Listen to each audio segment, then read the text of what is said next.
On a flight from Seattle to Minneapolis, I was sitting next to a woman named Sally from Grand Rapids, Michigan. Now, Sally had been in Seattle visiting her grandchildren, and she fit all of the criteria that you would expect from a Midwestern grandma, except she wasn't wearing a jogging suit, and I don't think she had a membership at Curves.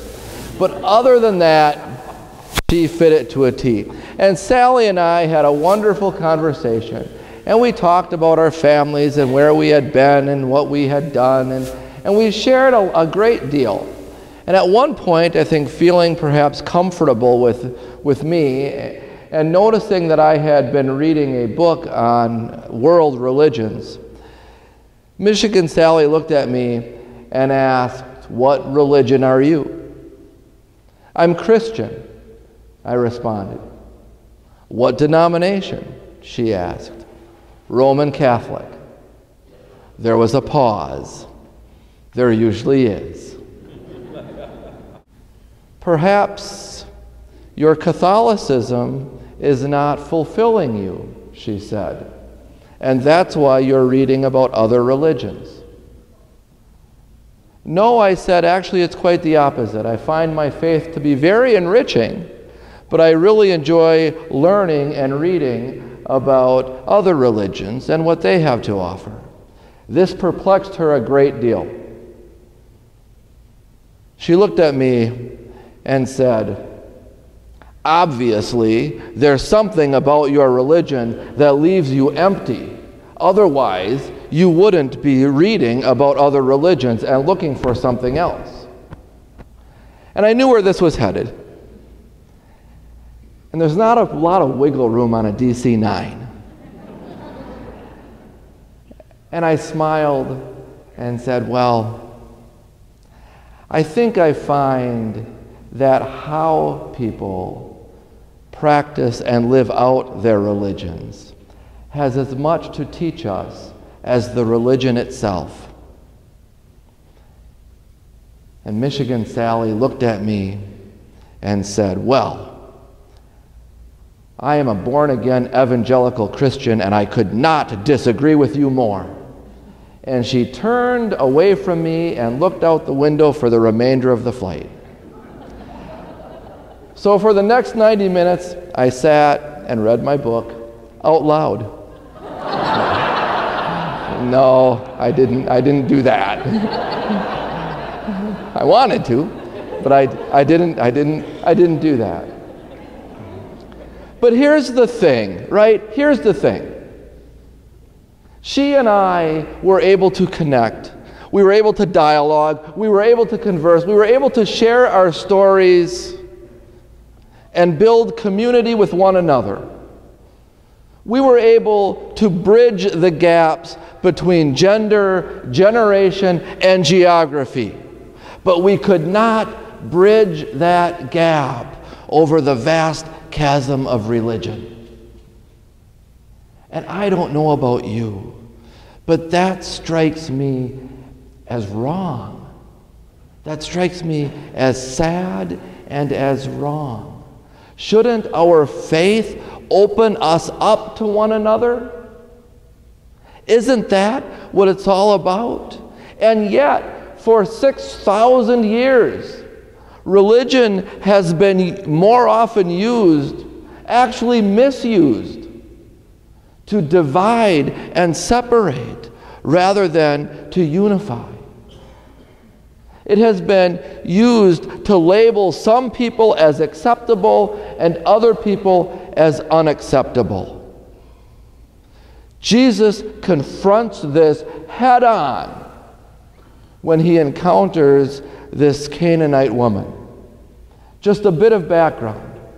If you recall, throughout the Hebrew Scriptures, the Canaanites are the villains.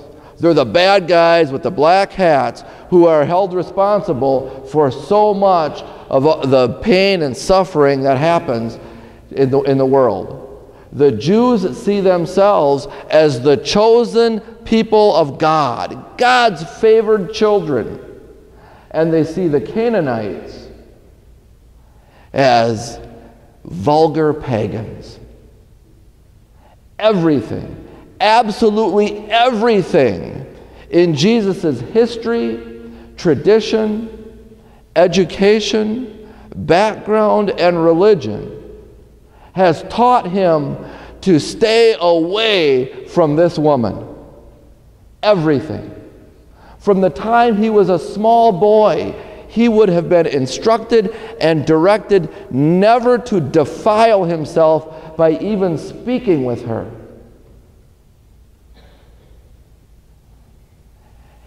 And when the woman persists and comes closer and confronts him, we see him struggle, just as surely as you and I struggle, between the fears that have been planted in our heads and the love that's been nurtured in our hearts. With Jesus, the loving, inclusive heart wins. It always wins. But what about us? What about the rest of us? Who are the Canaanites in our world? Who have we been willing to label as unacceptable? The gospel we profess confronts us with this question. Who are they? Illegal immigrants? Homosexuals? Muslims? Radical liberals? Reactionary conservatives? Who are they? And are we willing to accept that God loves a Spanish-speaking gay Muslim who's in our country illegally as much as God loves you and me? Are we willing to accept that God's love is always inclusive and never exclusive? Because until we are ready and willing to embrace every single human being as a living, breathing, loving expression of God's own self, we will only perpetuate a culture of division and polarization.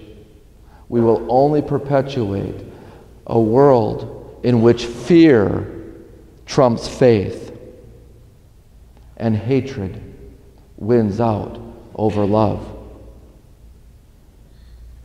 But when we open ourselves up, when we take the risk that Jesus took in this gospel,